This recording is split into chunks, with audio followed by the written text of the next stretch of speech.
Üçüncü bölüm. Ba'zida güzellik sürlük, qorxunçluq yoki ko'ngilsiz xunuk narsalarning ichiga yo'shirinib olgan bo'ladi. Misoli, bugungi kech-kuz kechisini olsak, ko'chalarni xazon va chavon chatqonlar qoplagan. Eng xilbat bulung pushqoqlardami izg'irin shamol kushuldaydi. Usti aynakdek paqiraq, ovozsiz oqadigan eriq suvlari gungi oy yo'riqida xuddi uyib qolgandek ko'rinadi. Mana bular kishida ümidsizlik, vahima paydo qildi-da, seni saylidan yaltaydi. Sening bu ko'rimsiz, hatto surlik tabiatni sayli qilishdan voz kechib, issiq yotqanda xiyol surgin keladi.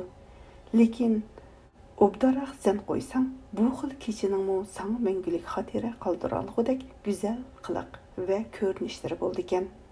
Ana osmonda oq bulutlar kaynidan kulib, ichilib oy chiqdi. Onun nazlıq beqishi birdilla güzəlinin jamalini əslatdı. Ay özünün yorğunluğu bilan eriq bo'yidagi ushukdan salpaygan ko'ktatlar orasida texi yozliq kiyimi bilan kulib turgan attirgulning g'uncha po'rak yaproqlarining rang bo'yoqlarini aynan oshkorladi. Solg'un ko'ktatlar orasida bir to'p attirgulning bukkida echilib, burniga yoz hidini urib turishi go'zallik bo'lmay nima? U qabristonlikda o'ynayotgan, o'limni hargiz esiga olmaydigan sopdil go'dakka o'xshaydi.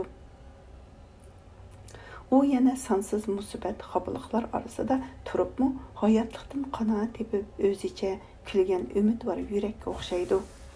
U yana tunda yongan gulxonga, qahrtonda oqqan azimat suvga o'xshaydi. U vahimaga pisand qilmaydi. U xuddi ustidagi oyga qarab, sen nurungni oyimsanglar, men go'zalligimni yo'shirmayman. Men ko'rimsiz ayollar orasida o'z husn jamoli bilan kerilib o'tirgan chiroyli cho'konga o'xshayman. U cho'konning go'zalligini, chiroydagi takabburligini tun qorong'usiga o'xshash ko'mib men bo'lsam odamlarning qalbida ichilishga intilman, davatqandek tuyuldi. Açıq shamol yer sepilab vishildab urib tursimu, attirgulning chiroydagi kulkini yo'qotolmadi. Açıq shamol shumshaygan suvlarni titratdi-yu, attirgulni kuldirdi. Bir jup ayol qo'ltiqlashib kelib, dumbilimni qeri teraki qilib, oyga qarab jimjit o'tirishdi. Ularni oy yo'ritdi. Har ikkilisining uchida to'qilma yoqliq, chibarqut paxtaliq chapon. Har ikkilisi ko'k xodani shim, cho'xay kiyishgan. Yalang'och qiz yigitdan to'tlik egiz. Yigit qizdan bir chorak kang, tambal. Qiz yigitni qo'ltiqlab olgan, yigitning ikki qo'li chopon yanchiqida. Oy ularning chiroylarini yo'ritdi. Har ikkilisi oq yuzlik, xuddi turmadan chiqqandek tatirang'u, ularning ko'zlari g'amlik miskin. Bular Hoshimning uyidan chiqqan a'lo bilan a'la nur. Dedi qiz terakka yo'linib, oyga qarab. Shu chaqda oy uning qanşarliq burni, yo'g'on xiyolchan ko'zlari bilan yem yumilgan lablarini yo'ritdi. Qiz go'zal, lekin yangi ichilgan guldek emas, balki bu dolgedagi suvning kuchi bilan oxirgi jilvisini saqlab turayotgan guldek. Uning peshona va ko'z quyruqlaridagi inchki siziqlar chiroydagi go'daklikni tugatgan. Mushundaq hech ish qilmayla bo'voy-movoy bo'lib ketimizmi? Aloqa, tova, hash-pash degichilar 30 yoshdan eshibdiman. Endi maydonda mahorat ko'rsatadigan vaqtim o'tib bo'ldi. Hajab sodiqkanman. Men texi o'zimni dunyo sahnasida o'yin ko'rsatib dong chiqaradigan Uyg'ur qizlarining biriman deb hisoblab ketibdikanman. 30 dan oshganda shu hurmatim bilan voleybolchilarni tarbiyalasam bo'la deb o'ylabdikanman. Ko'chada qolarman, voleybol o'ynashdan eg'iz oshqil bo'lmaydigan chog'larmi bo'ldi deganlarni o'ylagan bo'lsam, oila to'g'risida, shaxsiy baxtim to'g'risida o'ylagan bo'lmasmidim? Ba'zida o'ylab olgim keldi dama, 40-50 yoshlik, necha balliq odamlardan elchilar keldi. U odamlar bu yomon emas odamlar, lekin men bundaq ishni zodla aqlimga sig'dira olmaydiganman. Aloqa, qilinliq bo'lsa-mu aytaveray. Men hozirgacha bir yigit bilan yaxshi ko'rishib, yuribmi baxmadim. Rostdan aytsam, men yaqing'ichila xiyol dunyosida yashabdiman. Atrofimga qarab baxmabdiman. Rostdan menga bo'voylardan boshqa loyiq qolmabdi. Tang tushlarim sapla o'ylik o'choqliq. Kichiklar menga loyiq emas, qeri yigit to'limi advar. Qeyri yigitlar ma'lum sabab bilan turmaga kirib chiqqanlar ekan. Əməliyyatda ularning heliqi bovaylardan farqi yo'q. Tova, o'z baxtini bovaylardan izlaydigan qeyri qiz bo'lib qolganimni danga. Ha ha ha. Qizg'ib qo'shilib yigitmi kuldi.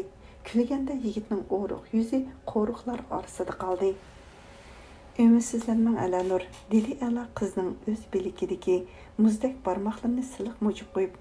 Ha desili bovaylar, yigitlar davamang. Menmi bovaychimu? Ko'nglimga keladi. Gap odamlarning yeyishida emas, ularning odamgarchiligida. O'ylik bo'lishi, bolalarning bo'lganligi uchunla cho'ng ayb emas. Gap sizning yuragingizda, qanday bir odam sizning ashu yuragingizda muhabbat hissi paydo qila oladi. Gap mana mushu masalada. Söýüşke arziydigan, hatta özüňiz qurban beriş bätlige, onun muhabbatini asrashga arziydigan odammi yoki sizdan manfaat izlab, saqtlyk bilan yuragingizga qo'l solgan birmi? Gap mana mushuningda. Sizni g'arazsiz söýgen har qanday birini, mayli siz uni söýüň yoki söýmäň, hurmatlashingiz kerak. Ammo qo'shilish boshqa gap. U ikki yurakdagi o'rtaq muhabbatning mahsuli. Bir-birini haqiqiy söýdigan ikki odam oila qurish kerak. Bu shartning birli kam bo'lsa, bu xil oila azob. Inson uchun oilik bo'lish shart emas. Bo'ytaq yoki tul o'tishmi ayb emas. Ammo biriga butun vujudi bilan berilib, muhabbat ichida hayot kechirishning o'zi bir baxt. Siz bilan biz hayotda ko'ngillarning ko'zi bilan qarsak bo'lmas. O'ylik bo'lish, bola chaqliq bo'lish, kiyim kiyish, tamoq yeyishga o'xshash turmushning ehtiyoji qonuniydi. Yaxshisi bo'lmasa, yomoni, yengisi bo'lmasa, konisi bo'lsa-mu bo'laverdi. Ish qilib bo'lsa bo'ldi deb qarasak, hayotni, insonni yaxshi tushunmagan bo'lamiz. Alanur oyga qarab xiyolga batdi. U birini chin qalbidan yaxshi ko'rganmi? Yo'q. U rostla muhabbat degan bu ajoyib sirliq narsaning ta'mini bilmaydi. U 15 yoshidan tortib to'pqa, maydonga shuhrat qilib berildi. Hayotning lazzatini mana shulardan deb tushundi. Xalqaro top musobaqalariga 2 qatim bordi, lekin maydonga tushmadi. Indoneziyada komandaning zapas a'zosi, Albaniyada kuzatuvchi bo'lib chetib turdi. Uning sakrigusi, domulg'usi o'zi uchun chilingan qizg'in chavaqlardan hozirlang'isi keldi. Lekin bular uning nasib bo'lmadi. Wuhan'da o'tkazilgan musobaqada u hayotida eng xushal bo'lgan ish. Asosiy hujumchi o'rnida top o'ynadi. Bu uning hayotidagi xushallik, to'yi bo'lgandek yoki boshqa baxtga yo'liqqandek ish. U shu chaqda olqish chavaqlarga ko'milib, bir necha komandani yengan shu kuni oqshimi o'ngda yetib, men texi 23 yoshda, yana 5 yil top o'ynay olayman. 5 yilgacha elastiklik, paqalchaqning kuchi ijatdagi ojizliklarimni tugatib, dunyodagi eng yaxshi top urg'uvchilardan bo'lib chiqib, Yaponiya, Amerika, Sovet ittifoqi, Kuba komandalaridagi cho'lponlar bilan baslashalayman deb o'yladi. Uning yigitlar to'g'risida o'ylaydigan, muhabbat to'g'risida kitoblarni o'qib, o'z-o'zini tarbiyalaydigan chog'lari ana shundoq orzu-xiyol bilan o'tib ketdi. Mana bugun orzu qilganlarmi, pushaymon qilganlarmi o'tmish bo'lib qoldi. Inqilob xuddi yerim kechida besib kelgan kalkundek, uning hamma orzu-xiyol planlarini opirib loyiga ko'mib tashladi. Uning kelgusi qorong'u, hayoti xavflik, turmushi ma'nisiz bo'lib qoldi. U xuddi ovchi itlarning oldiga tushgan kiyik bolasidek birli jon va hayotlik orzusida qoldi. Bundaq ahvolda o'zining turmush g'imi uning qalbidan o'rin oladimi? Umidsizlik, davr. Sen shunchami rahimsiz bo'larsanmi, ha? Davrning g'imini yeydigan bir g'oyili qizni insoniy muhabbat lazzatidan judo qilib qo'yding. Uning sop ulug'var g'oyilarini davrga xalqqa dushman qilib ko'rsatding. Uningdagi o'z ishig' bo'lgan ishqi muhabbatni jon, qo'rsoq g'imi bilan aralashtirib etding. Mana endi o'zini davrning oldingi qatordagilarni hisoblagan mag'rur qizning muhabbatning kishilik hayotda tutilgan o'rnini tushunolmaydi. Shundoq suyimlik, go'zal qizingni bir yigit suymagan. Sening u qizingmi 30 yoshdan oshqicha bir yigitni yaxshi ko'rib boqmagan. Qiz shularni o'ylab azoblandi. U ko'zlaridan quyulayotgan yoshlarni yoshirish uchun qorong'u boqqa qaradi. Bog' surlik edi. Tuyuqsiz bog'ning cheti buzilgan yeridan ansiz vaqirishib ikki mushuk chiqdi. Terek beshidagi qog'lar qoqillashib, tövanga mayoq tashladi. Elanlar o'zini mazoq qilayotgan mushuk qog'lardan xafa bo'lmadi.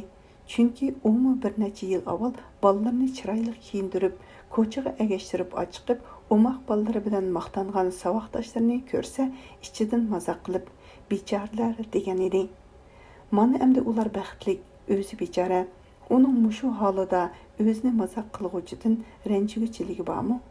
U ta'tir qarab turib, chapinining yoqasini ko'tarib qo'yib, tova, dedi azob bilan. Ala aka, aytinglar, kelgusida yana yaxshi ishlar bo'larmi? Bu qitim Ala qizning beligini asta tutdi. U qizning azoblanayotganini tushungan, qizga tasalli zarur. Sizning orzu armonlaringizni bolalaringiz ishga oshiradi, Alanur. Bir ulug' orzu armonni o'zining keyingilarga topshirishmi yerim baxt. Savutub Ömür efendiler öz arzu armonlarini menga topshirdi. Balki menmu boshqalarga topshirarman. Xuddi shundaqla Alanurning o'rnida balki boshqa bir qizimiz dunyo sahnasida cho'lpon bo'lib parlab qolar. Buning uchunmi xushal bo'lsak bo'ladi. Arzu armonlarimizmi o'lib, bizning o'rnimiz o't ketgan jangalga o'xshab qolsa, qanday qilar edik? Men endi bir er kishining xizmatini qilishga chin qalbimdan rozi. O'choq beshi endi men uchun dunyo sahnasi. Qiz shundoq dedi-da, bo'qildab yig'lavatdi. Ala qizning quyuq sochlarini siladi. Qiz beshini Alaning mursiga qo'ydi. Qizning sochlari Alaning yuzini g'idiqladi. Ala mehribonlik, hesdashlik va tasalli uchun qizning yirik sochlarini puridi. Qulqini asta so'ydi. Uning yuragi birtila hayajon va erlik hissi havasi bilan jonlandi. U qizni o'z bag'riga chingroq bosdi. Qizning ho'duqqan, hayajonlangan issiq tiniqi uning yuziga tegdi. Ömrüde o'zini yigit quchqida ko'rib boqmagan qiz tunji qitim er kishi haroratining tapti bilan erib o'zini uning ixtiyoriga topshirdi. U yoshliq ko'zlari bilan Alaning xiyolchan ko'zlariga to'g'ri tikildi. Qiz ko'zi orom, rohat va baxt izlaydi. Lekin yigit o'zini tutib olgan. U qizning talabchan davrlarida kelgusidagi umidsizlik va ruhiy azobning urug'laridan izna qoldirishni xohlamadi. U Alanurning peshonasini so'yib qo'ydi-da, qizni yenik qo'ltiqlab oldi. Ular nomus va xijolatdan yerga qaradi. Yerda qo'yiq ko'ktatlar orasida cho'g'dak ichilib attirgul turadi. Ala attirguldan kashkuzning qirovisi bilan oqish rangi kirgan bir talg'unchini uzib oldi-da, Alanurning tugmasiga esib qo'ydi. To'lin ay bu chaqda g'arib kengashgan. U yon tarafdan ularni gulni yo'rtib turadi. Qirov bilan oqirib turadigan attirgul ochiq shamolliq g'azon bilan satlashgan. Yalang'ochlanib qolgan qish kirish oldidagi surlik shaharga bahor purqini chechib turadi. Ular qo'ltiqlashib cho'ng ko'chaga chiqqanda do'xmishdiki Kanaydan tuyuqsizla bir yaqinlik naqshi anglandi. Alanur bundaq oqshimi peshonasiga tunji qitim yigitlivi tekkan oqshimi hissiyotliq naqshi muzika, chiroyli suhbatga tashna edi. Naqsha darhol uning qalb eshigini chekdi. To'xtang, bu kimdi? Qandoq yaxshi aytgan ha? Qizning qadami ixtiyorsiz to'xtadi. Uni qo'ltiqlab olgan Ala shu chaqda radio kanalidan naqsha anglayotganini sezdi-da, o'ziga tonish ohang, o'ziga yod bo'lib ketgan beyitdan hayron bo'lib Alanurga qaradi. Pah, muni karamatni ha? Seriq demay kanaydan berib etibdi-ku, chet elningmi ya? Yo'q, bizning, o'zimizning. Ala bu so'zni hayajon, xushallik bilan aytdi. Lekin Alanur uning nimaga hayajonlanganligini bilolmadi. Bəslishman, chet elning, dedi Alanur o'ng qo'lini so'zib. Biri talvili qilib chet el radiosini simga ulab qo'ygan. G'uljuning 15 yoshlarida nimani qilmaydi deysiz? Pah, to'xtang, nimacha ovozi yaqinli qiz bola bu? Alamu hayajonlandi. Bu chaqda ular yana bir tarakka yo'linib, eriq yoqisida daraxt soyasida turadi. Lekin yigitning qizni qo'ltiqlab olgan qo'li bo'shab tushib ketgan. Bu holatni ularning har ikkilisi sezmagan edi. Ular ixtiyorsiz sarg'aygan cho'plar ustiga o'ltirishdi. Naqsha ularni parvonini o'ziga tortgan chiroqdek o'ziga jalb qilib olgan. Ular un-tinsiz bir-biriga yo'linib o'tirib, naqsha anglamoqda edi. Odamlarning qalbida to'la aytiladigan g'ulja, ko'cha naqshlari bugun oqshom g'ulji osmonda yangidan uchirma bo'lgan qush bollardek parvoz qildi. Uyida xiyol yoki jidal bilan vaqt o'tkazayotgan odamlar uylardan yugurishib chiqishib, radio koniga yaqin do'qmushlarga to'planishgan. Ular xushallik va hayajonlarni ovozsiz holda ko'z, qo'l va bosh ishorati bilan bildirishib, xuddi mashrab tartibini saqlagan 30 o'g'ildek jimjit tartib bilan naqsha anglashdi. Naqsha dilga arom va xushallik bag'ishlaydi. Naqsha kishi qalbidagi g'am qayg'u bulutlarini shamoldek haydab ko'ngilga yeniklik beradi. Naqsha shuning bilan birga ba'zida unutilgan yurak og'riqini kishining esiga soladi. Saqaygan ko'ngil yarsini qo'zg'atadi. Naqsha tugagandan keyin a'lo ulug' kichik tindida alam bilan oyga qaradi. Oy yo'riq daraxtlar orasiga qiysaygan, lekin a'lo nurning qalbi xuddi farog'at topgan oshiq qalbidek o'rkashladi. Uning muhabbat tashnaligida azoblangan yuragi qanoat topdi. U hayotligidagi xushallikning yana bir qitim ta'mini tetdi. U Alaning bilaklariga to'lqinliq yuragini ching saplab, uni mahkam qo'ltiqlab oldi. Kechichi mangayli, men nagami borman. Zulxumar allaqachon ballar bilan uxlab bo'ldi. Uyga qaytsam, yengam xafa bo'ladi. Eng yaxshisi siz bilan sayl qilib tunni o'tkazish.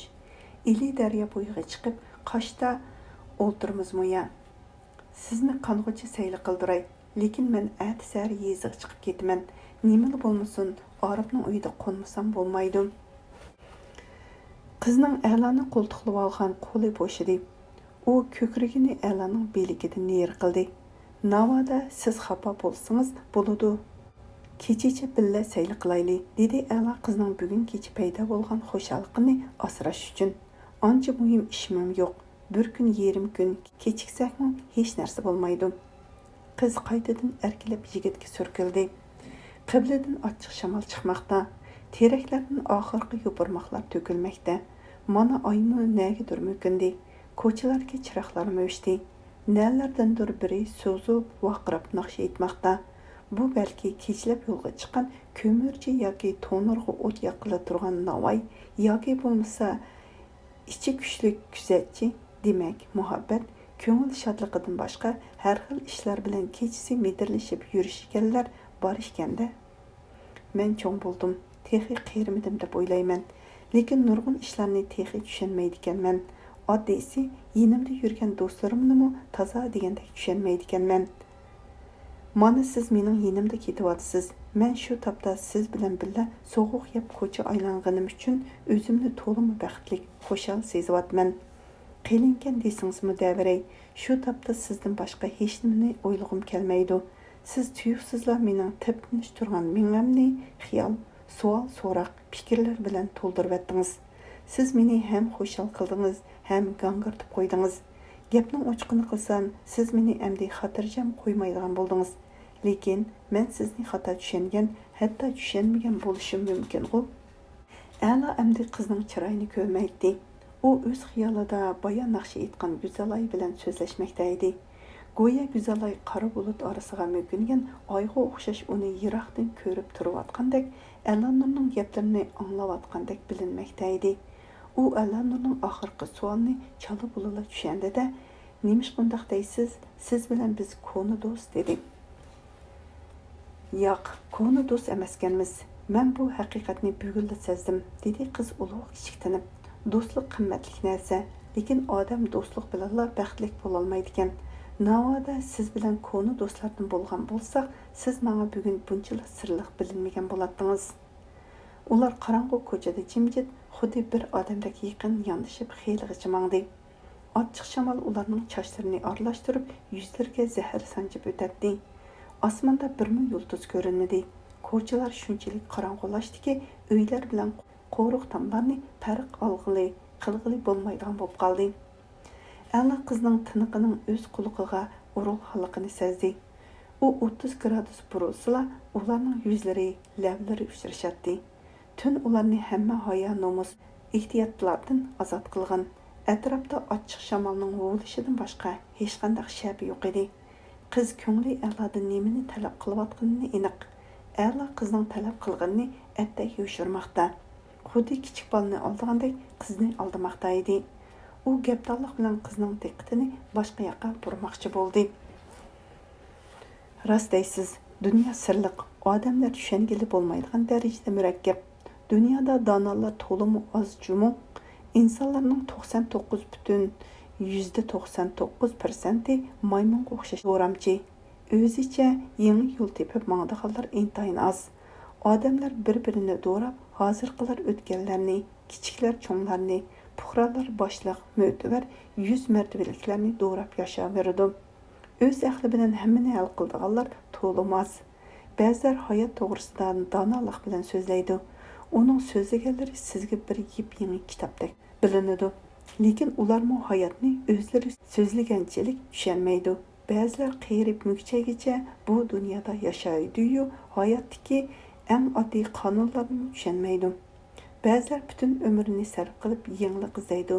Ular ozroq yangilikmi yaratadi, lekin aql bilan baho berganda uning yangilik deb topgan narsasimi boshqalarning hech bo'lmasa qilib boshqalarning bo'lib chiqadi. Bu dunyo sirliq bo'lmay nima? A'loning azmilik bilan hayot ustida elib borgan bu mulohazasi qizning o't bo'lib yinayotgan qalbiga selingan bir parcha muz bo'ldi. Qizning yuzi uning yuzidan yiroqlashdi. "Ah", dedi qiz ulug' kichiktinib. "Biz rostla ojizganmiz. Bizning bu dunyoda erishadigan narsamiz to'lmas ekan. Kishilarning qo'rinish, nomus qilish, iffat nomusimizni himoya qilish bilan rosa guldek chog'larimiz o'tib ketadi ekan. Biz aql topgandan keyin chiroy husnimiz iskilatning tegiga besilib qolgan molga o'xshab qoladi ekan. Dunyoda ko'radigan rohat farog'atimiz, tortadigan jafo mushaqqatimizning o'ndan birsiga to'g'ri kelmaydi ekan." A'loning qizg'i ichi og'ridi. U haqiqatni aytmoqda, lekin buning uchun uni maqtashga o'rin yo'q. "Nemishqa ko'nglingizni buzsiz? Qarang, ko'zlaringiz nam." A'lo qizni tuyuqsizla o'ziga tortdi. Alqonlar bilan qizning yuzini siladi.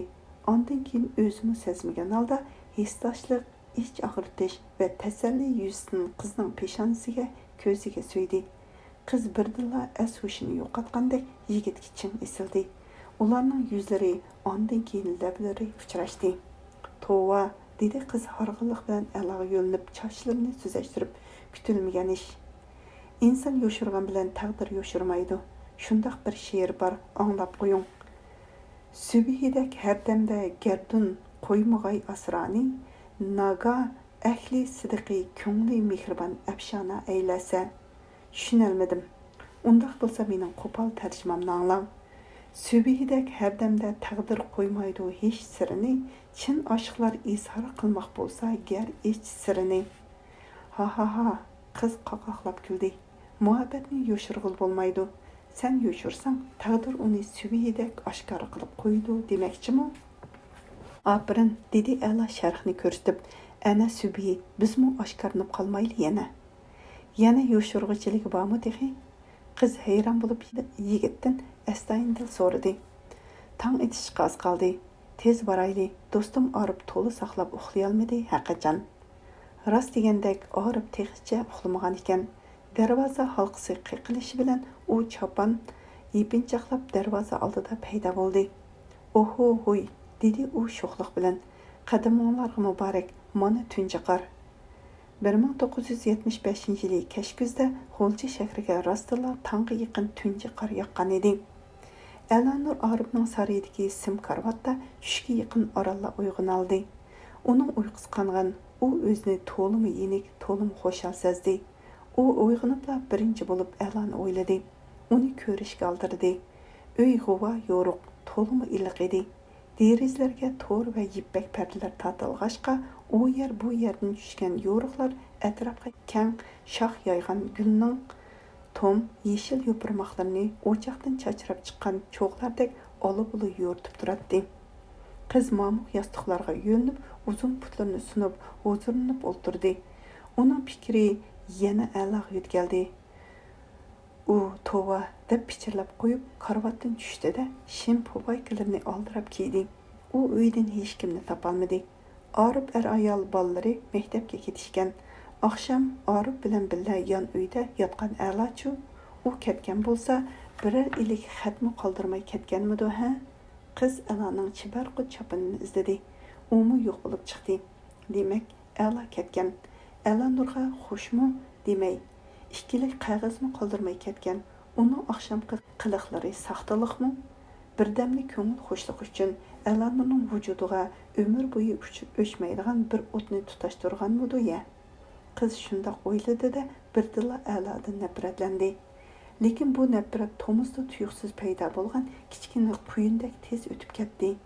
Qiz birdilla A'lani aybligini uchun o'zidan nafratlandi. "Yo'q", dedi u o'zicha. "Men uni qanchalik yaxshi ko'rgan bo'lsam, u meni shunchalik yaxshi ko'rdi. U meni aldamaydi. Uning meni aldab ahmoq qilishi hargiz mumkin emas. U hamma ishda samimiy, sodiq, muhabbatda texmi shundoq. U yuyinib tarnib sirqa mangay deb turishiga uyga qaqaqlab kulishgunicha Arifning ayoli bilan Zulxumar kirib kelishdi. Ular tunji qarning sovuqida xuddi aport olmadek qizirishgan, ularning eg'izlaridan oppoq ho'r chiqib turardi. "Qarliq tashlab tutilib qoldim", dedi Zulxumar do'lqinliq chochlaridagi qarni silkib turib. "Qandaq ahvoling, Alanur qo'zichoq? Voy, seni qachongacha erkilatimiz? Senmi endi bola erkilatsang bo'ladi." "Az qoldi", dedi Arifning ayoli Zulxumarga ma'nili qarab qo'yib. "Xudoyim buyursa, kelar yili bu chaqda beshikda o'ynaymiz." "Sarang xotun", dedi Alanur erkilab, uning murisiga bo'shla urib. "Ala akam g'alati odamkina. Xo'shmi demay ketib qapti. O'zingiz yo'lga solgansiz, ko'ring texi xubsarlikini, o'zi yo'lga selib qo'yib bilmas kishi bo'lib olganini. Men nadim bilay, viyay texi. Ikkinglarni uyda uxlatib qo'yib, ishqa ketgan biz", dedi Arifning ayoli yana Zulxumarga ma'nili qarab qo'yib. "Kechacha tugmagan paranglar bormikin?" deb uyni o'ngchi tashlab berdi-ku xonam. Alanur höppida qizirib, ishkirga uyga qarab mangdi. Bu chaqda Arifning ayoli Zulxumarning quliqiga pichirlashga ulgurdi. Kechacha ko'chada tunagan gap. Alanurga endi hamma nima yangi yiqimliq bilinadigan bo'lib qoldi. U Arifning uyidan tushlik tomoqni yeb qaytdi. Ayollar tomoq etib etib boshdan oxir A'la to'g'riliqla so'zlashdi. Ular ataylab A'lani shunchalik maqtashdi. Ularning maqtashlari Alanurga xuddi to'p maydonida chilingan chavakdek yiqimliq anglandi. U ayollarning A'la to'g'risidagi madhiyalaridan A'laning do'stlari bu bir jup yulduzga esdashlik qildigan. Ikki A'la, ikki nurning ikki dunyolik qo'shilishini chin qalbidan xohlaydigan degan ma'noni tushundi. Uning ayollarning bo'ynidan quchoqlag'usi, qor bilan buklashgan olmaliq boqqa kirib naqshi aytqusi, yeshi 30dan oshganda tunji muhabbat sharobiga eg'iz tegib mast bo'lgan, yuragini sovuq, suzuk, yiqimliq havoda sagitish uchun Eli daryosi bo'ylarida yugurgisi keldi. Lekin hayot hissiyotining tormozi. Munu bozorda mig'ilishib yurishgan odamlar uning bir yigitga oshiq ekanligini bilib qolmasligi, u yigitning helila mushu ko'chalardan ikki ot qo'shilgan taranchi harvasiga tushib, ko'rak juvuliq bir yigit bilan kulishib, chaqchaqlashib, G'o'lja shahrining sharqiy tarafi, Jirg'ilan tarafga mang'anligini Alanurga aytib qo'ymaslik kerak.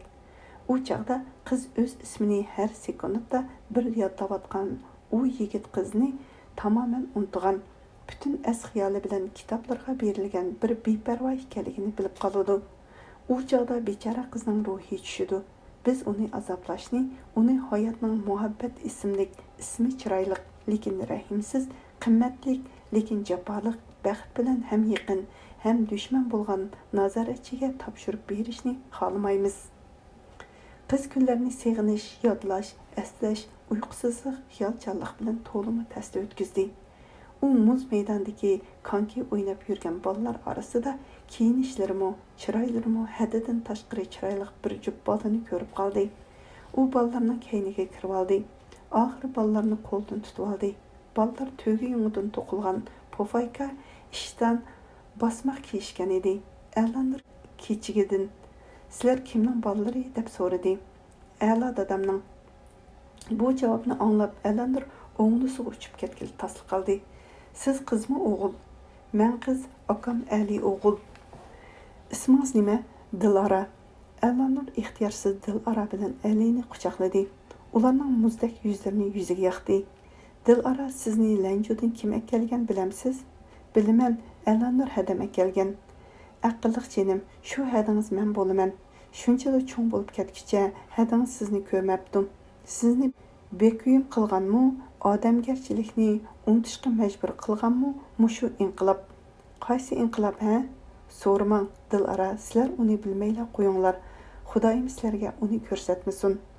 Əlanur kashqurliqi Güzalayning uyiga bolalar bilan birga keldi. U Güzalay bilan quchoqlashib ko'rishmoqchi bo'lib, qizg'inlik bilan xulashib mangdi. Lekin Güzalay uni so'g'uqla kutib oldi. Nima mijozing yo'qmi? Qandaq ahvoling? Dedi Əlanur hayron bo'lib, dalan uydagi kongning liviga o'tirib. Mash ajab yaxshi, ha? Mushu dalanda qishlamsan? Nerede qishlashimni bilmayla turman. Dadam ikki davlat elchixonalari orqali so'zlashib, chet elga ketish masalamni hal qilgan ekan. Yaqinda ketish to'g'risida uqtirish chiqarilgandek turdi. Bu kutilmagan xabar oq ko'ngli Əlanurni boshda hayron qoldirdi. U ko'zlarini chaqchaytib, "Viyay, nima deydigansan?" dedi orqadilla o'z kushandisining ko'zdan yetilganligini anglab xushal bo'ldi. "Tabriklayman adash, qo'ymi yaxshi-ku? Xushal-misan, Əlanur adash? Xushal bo'lmay, sen bo'lsangmi ota-onang bilan birga bo'lib, baxtli bo'lsang, nimishqa xushal bo'lmaydi ekanman?" Güzalay miyqida kulib qo'yib, mash ustida qaynayotgan alyumin cho'gindan choy damlash uchun chiroyli mis cho'ginga qaynoq suv qo'ydi. Əlanur Güzalayning chaynak tutgan qo'lining dirildab titrayotganini ko'rdi-da, o'zining Əlanni yaxshi ko'rib qolganini Güzalay bilib qolib bo'pti, deb hukm qildi. U birdilla isib terlashga boshladi. U paxtliq chapini silib etib, qizil po'voyga bilan o'ltirdi. Bu chaqda u Güzalayga texmi qizirib ketgandek bilindi. "Rahmat, sening yaxshi ko'nglingga, lekin baxt ichida baxtsizlikmi bor degina, bilasan, Ali dadasiga to'lim amroq. Men akassam, bolam dadasiz, baxtsiz bo'ladi. Qoldirib qo'ysam, men chidamayman." Əlanurning yuragi qart qilib qoldi. Bu ayol texicha eriga tartishilgan o'xshaydi. Erining boshqa bir qizni yaxshi ko'rib qolganini, u qizning baxtimi shu erga chetishliq ekanligini bilmaydigan o'xshaydi. "Keting xenim, tez keting. Mening baxtimga qoshili bo'lmang. Bola bo'lsa-mu, siz chet elda baxtli bo'la olasiz. Sizni yaxshi yigitlar, san'at, esil kiyim-kechak, unchi marjon, marvoyatlar kutib turyotidi", deb o'yladi. "Kelsam bolamni kitaman", dedi Güzalay Əlanurga sovuqla qarab qo'yib. "Qani, issiq choydan ishkina. Hozirla tamoq tayyor bo'ladi. Qo'nib qolasan, oyog'ingni selib ko'rpaga chiq." Lekin Əlanur bolasidan ayrilsa, Əla qandaq azoblanar, u o'g'liga to'lim amroq edi, deganlarni o'ylab, Əla uchun azoblanmoqda edi. Ota-bola dadasiga shuncha amroq tursa, ularni ayirib nima qilatding? Boshqalarning baxti uchun oz-to'la qurbon bersang, buning nimasi yomon? "Men unchalik oliyjanib emasman", dedi Güzalay tatirib, titrayotgan lablarini aralla boshqurib. "Bu zamonda kim kimga yo'l qo'ydi ekan? Bolasiga chidamasa, Əla biz bilan birga mangsin. Nima, yorishman demsina? Bolamning baxti uchun uni kechiraman." "Oljibsan Güzal. O'zingning ko'ngil aromini izlab, xalqimizni o'z olimidan quruq qo'ymoqchimi? A'loni vatanidan yuz o'rishga majburlamoqchimi? Vatan xalqni desa, bolasi bilan kasbidan voz kessin. Men bolani aktiman, vatani bilan xalqi uni kasbidan ayirib tashlaydi. Baribir u azobdan qutula olmaydi. Nimandaq rahimsizsan Güzal, nemishqa bolani dadasiga topshirib, o'zing yolg'iz ketavermaysan?" Güzal ochiq kuchi bilan qo'rsiqidagi gapni oshkora davatdi. Endi bildim. Sen mening o'rnimda Aliga ona bo'lishga aldir aytibsan-da. Yodingdimi? Bir chaqda sen mendan kimga tortishib ketmading deb so'ragan eding. Yodimda, hatto sening hozirmi Alani yaxshi ko'rdiganligingni bilaman. Yolg'on aytsan. Men uni ko'nglimdan chiqarib etgan. Yolg'on aytsan. Ularning talash tortishi nelarga boratdikin, uyga neriqi oshxona uydan Odila kirib keldi. U chiroyli partuq bilan qora pufayka kiyib olgan edi. U ajoyib to'lgan ko'krigi, o'ynoq sho'x ko'zlari bilan Əlanurda yaqinlik ta'sirat qoldirib, qaqaqlab kuldi. "Yuringlar qo'zlarim", dedi u ikkilisini ikki qo'lda bag'riga besib. "Cho'chiri tayyor. Mana qorong'u qishning uzun kechasi boshlandi. Qo'rsaqni to'yg'izib, parang'a bir tushishimiz, dunyoning g'aybati bo'lsa-mu tuytalaymiz. Ha ha ha. İkisimi kuldi, lekin ular zo'rg'a azob bilan kuldi. Qalin taxtaylar bilan supuq yasalgan ozoda yan uy ularning oshxonasi ekan. Derizlarda bukidi gullar ichilgan, yep-yangi qozon meshda kuyayotgan ko'mir cho'g'ida hüppida issigan uydan mazlik sho'rpa purq buraydi.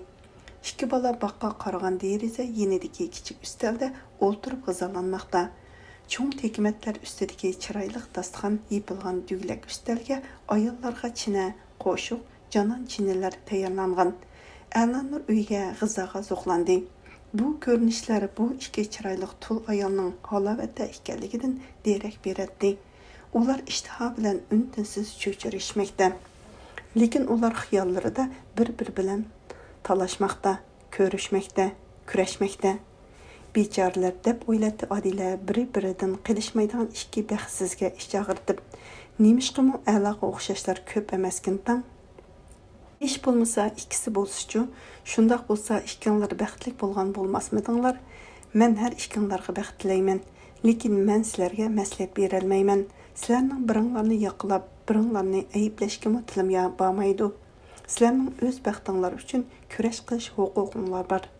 Güzel, sen bu qizni yomon ko'rishga haqli emassan. Chunki qiz sening eringni emas, a'loni yaxshi ko'ribdi. Uning heliqi oqshimi a'lo bilan bir kecha sirtda birga yurganini, heliqi Orif Pakarning xotini shuncha ayollarning ichida zo'q-sho'q bilan so'zlaganda, sening qanchalik azob chekkaningni, shu kechasi buqildab yig'lig'iningni, lekin chandurma yana miyiqingda kulib yurganingni men bilmaymanmi? Biz ayollar ajab ushshaq so'z, ajabmi ichi tor keldikanmiz. Orif Pakarning xotini nimaga chidamadi ekan-tan? Ha, rostla uningmi a'loga to'g'irlab yurgan bir singlisi bor emasmi?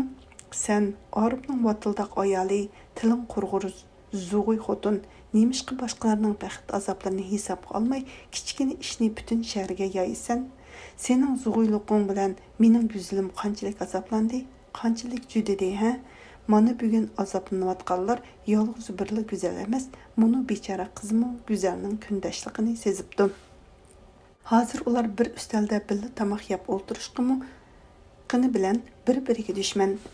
Men qanday qilsam bularning qalbidagi azorliqni do'stlikqa, azobni xushallikqa aylantira olayman? Elanur, sen o'zingning meni yenganligingni, mendan ustun ekanligingni menga ko'z-ko'zi qilg'ili kelgansan. Lekin sen xatolashding. A'lo seni yaxshi ko'rmaydi. Uning mendan yuz o'rib boshqa birini yaxshi ko'rishiga ishonmayman. Balki ish pushqi yoki hissashlik sababidan sen bilan birga ko'chaylangandu. U hissiyotga, kishilarning ko'ngliga to'limi e'tibor bilan qaraydigan odam. Balki sen nodon qizda paydo bo'lgan tunji muhabbat oldida o'zini qarzdor, javobgar hisoblab, sening o'tli qalbingni sovutish uchun sana beradigan salqin javobni ataylab vaqtiga kelgusiga topshirgandu. Bilib qo'y, qiyr qiz, menla mushu uyimda turdi ekanman, u hargiz sen bilan nikohlanmaydi. Sening baxting mening qo'limda, lekin men rahimsiz qo'pollardan emasman. Men sening yuragingdagi nozik sirlarni bilishni xohlamayman. Men sap muhabbatga hurmat bildirman. U hozir mening qonunliq erim emas. Sening uni yaxshi ko'rish huquqing bor. U hatto mening erim bo'lgan taqdirdami, sening uni yaxshi ko'rish huquqing bor.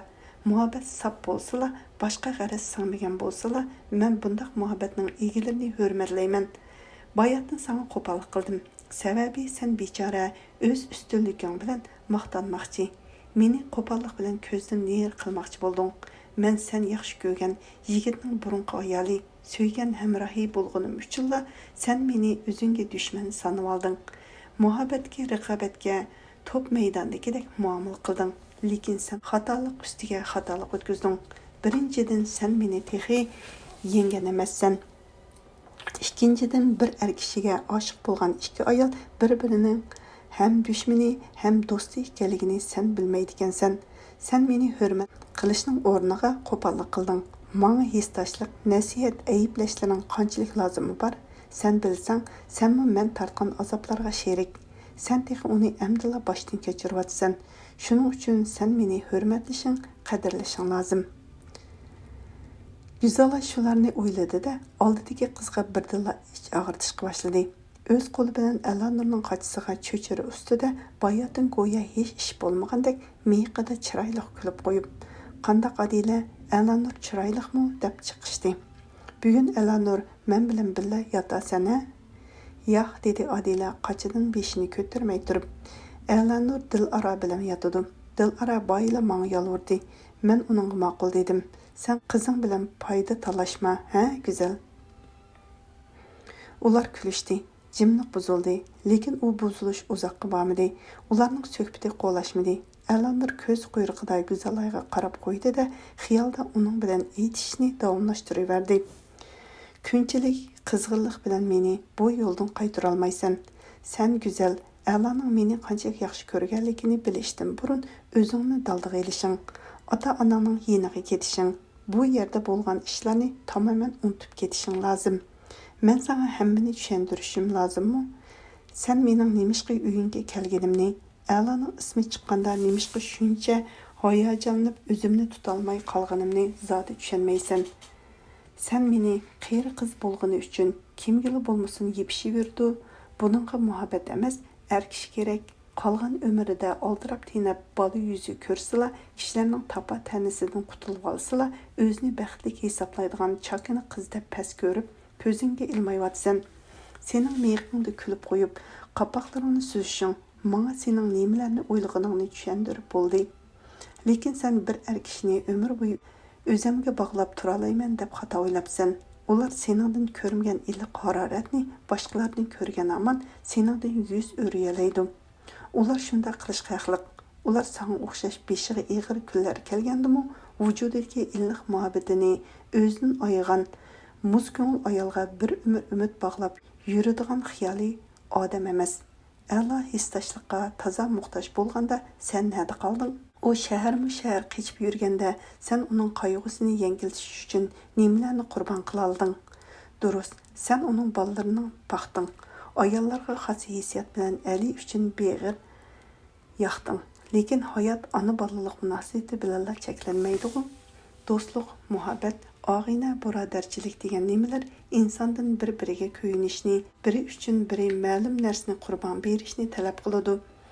A'loning jinni qo'liga ilib, xiyim xatarga qaramay Urumchiga berib davolashib, do'stlarini aqlishi, Roziyaning Hoshir uchun turmida tatgan azoblari, boshqalarning biri uchun yana birining o'zini o'limga, xatarga tutib berishi, ana shu xil qurbon berishlarning misoli. Men mana shu kunlarda a'lo Hoshirlar bilan hissiyotda, jafoliq sharoitda bir-birimizni qo'g'dashda birga bo'lganman. Lekin senchu A'loning dushmanlari bilan oppoq-chapoq bo'lding. O'zingning jon aromi yo'lida ularning yordamlarini qabul qilib, uyingni qaytarib olding. Uyingni setib pul qilib boyasha turmush, rahat farog'atga o'zingni atading. Bugun amdi bo'ron chopqin o'tib ketganda, qaysi yuzing bilan yana mendan A'loni kullaysan? Texi yana uning vatanidan, xalqidan yuz o'rishini, sen uchun hammadan qo'l uzishni talab qilsan texi. Sening bu qilganlaring bir er kishini yaxshi ko'rganligingmi? Sen boshqalarning sen uchun qurbon berishni o'ylaysan.